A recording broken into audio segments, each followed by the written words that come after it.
Madame la ministre du Travail et de l'Emploi, ceux de nos compatriotes qui pensaient que la violence de la crise que nous traversons vous ferait renoncer à vos projets les plus rétrogrades en sont pour leurs frais.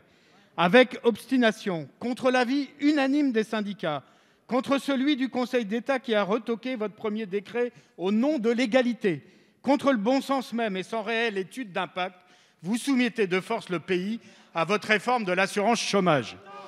Une réforme qui va réduire drastiquement et immédiatement les ressources de 850 000 chômeurs, à commencer par les plus précaires et les plus jeunes.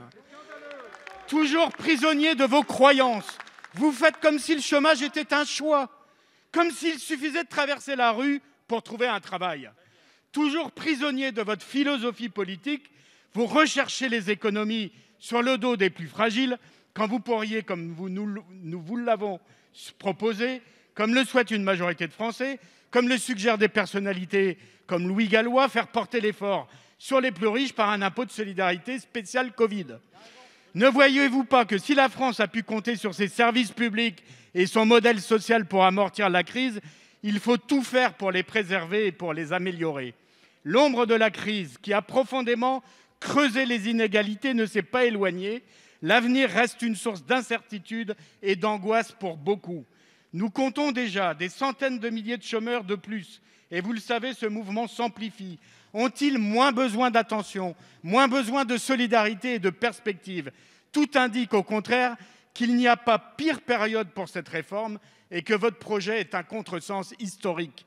Madame la ministre, nous ne sommes pas assez naïfs pour attendre de vous une réforme de gauche. Mais au moins remisez votre projet et cessez de mettre à mal notre République sociale. Merci, monsieur le député. La parole est à madame Elisabeth Borne, ministre du Travail, de l'Emploi et de l'Insertion.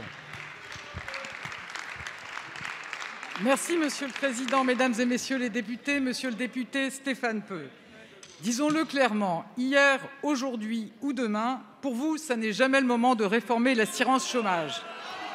Et pourtant, le système actuel n'est pas satisfaisant.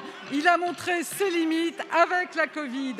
Il n'a pas empêché la précarité de ceux qui enchaînent des contrats courts et des périodes de chômage.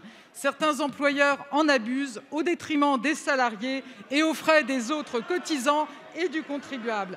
Nous devons donc réformer ce système pour repartir sur des bases plus justes lorsque la reprise sera là. Et je ne peux pas vous laisser dire que ce gouvernement n'est pas attentif à la situation des plus fragiles. Nous avons prolongé les droits des demandeurs d'emploi arrivés en fin de droit depuis novembre pour un coût de plus d'1,5 milliard d'euros. Nous avons mis en place une garantie de revenus de 900 € pour les travailleurs précaires et nous avons décidé de la prolonger jusqu'à fin mai.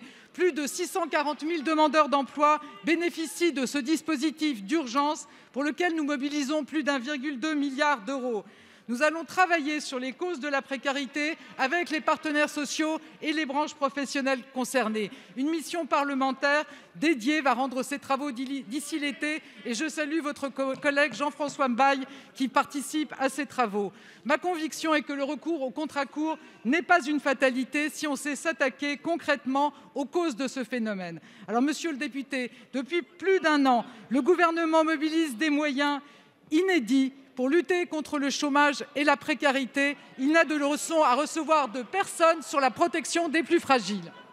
Merci, madame la ministre. La parole est à monsieur Jean-Michel